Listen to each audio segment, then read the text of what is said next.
Hey everyone, welcome back. Today's tutorial is an affordable and minimal makeup for school or college or even work if it strikes your fancy. Also, I've thrown in a quick messy bun tutorial. This is the hair that I rock on most days. I hope you enjoy. Before we start on the makeup, let's do a bit of hair prep, which sounds really fancy, but really I'm talking about copious amounts of dry shampoo. I find this is a really essential product for injecting a bit of texture and volume into fine flat hair, but it's also great if you have second, third, fourth day hair. I'm not judging. Toss it up into a ponytail and leave it to work its magic. If you're having a long day, as school can be, it might be a good idea to prime the areas that tend to get a bit oily or patchy throughout the day. I really enjoy the Face Finity from Max Factor, enhances longevity, fills in the pores a little bit, good all-rounder.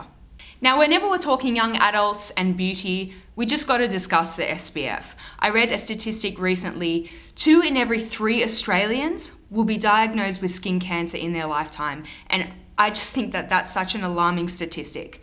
I have quite a few in my collection, but today I'm using the Roche Posay Uvidea, I mispronounced that, which is essentially a tinted sunscreen. I think that is absolutely genius. This product offers a sheer-ish coverage, and yes, it is rather shiny in finish, but it's easy to mattify with a powder, and if you can get over that bit of sheen, I find it to be really long-lasting. Onto concealer, and my favorite from the drugstore is the Maybelline Fit Me. It's very creamy, medium to full coverage, so pop a bit under the eyes if you have areas of redness, spots, pigmentation, since our base is pretty sheer. Let's backtrack a little bit because I forgot to put SPF on my neck and chest, which is equally important. This is a translucent formula. You know, if you're wearing a collared shirt, then you don't want any color transferring. Okay, back to the concealer. You can dab this in with fingers, but my nails are like weapons, so it's safer to blend with a brush. I do like a little bit of shine, but not all over like this. So dusting some powder under the eyes and across the T-zone. If your skin leans more towards the oily side or you just don't love sheen, then you can absolutely powder all over. If your school is strict on the makeup front, I say curl your lashes and leave it here. That's what I wore to school every day. I will show you a few more steps in case you are that way inclined. Go ahead and prime the eyes. Eye primer is actually really important. It doesn't just aid in eyeshadow longevity, it also prevents any eyeliner or mascara from smearing because it helps to keep the area matte. Next, onto the NYX Contour Kit. I prefer this palette for bronzing as opposed to contouring.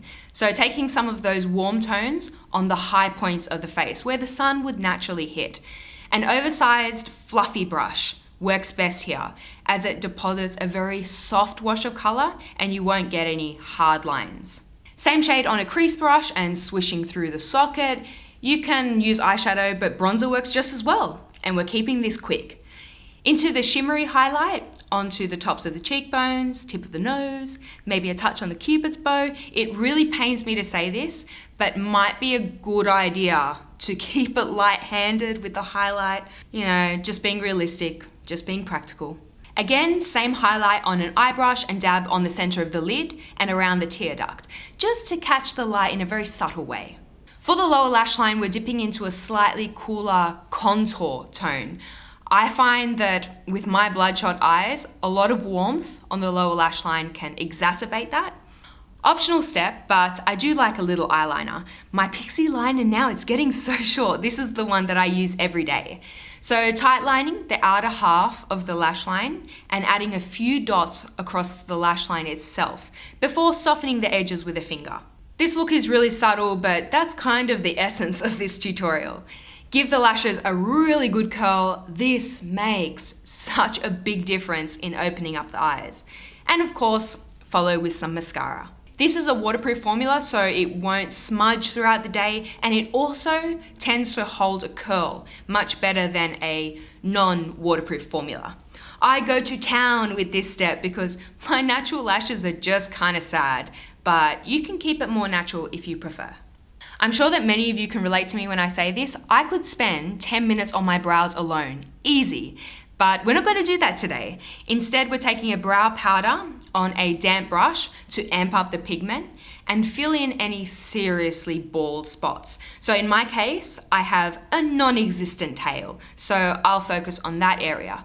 But for you, you might have some patchiness in the arch or whatnot. Set the brows in place with a clear brow gel and back to the face. I just recently received this Max Factor blusher and I adore it. It reminds me so much of the Hourglass ambient blushes, which is one of my all-time favorites. I'm not the first person to make that comparison. They're super similar. For the lips, I like the Baby Lips tinted balms.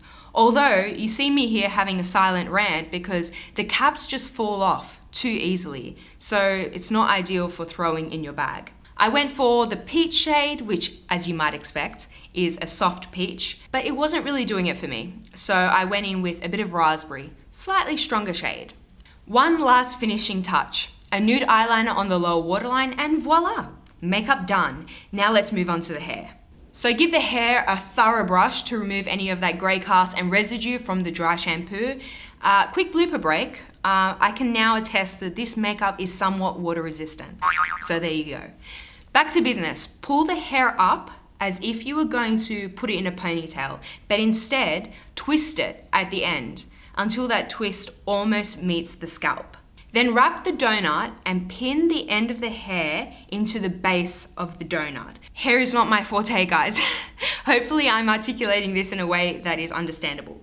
So I can get away with 2 or 3 bobby pins, even with my length of hair, which is insanely long. Because of the twisting, it keeps the hair together.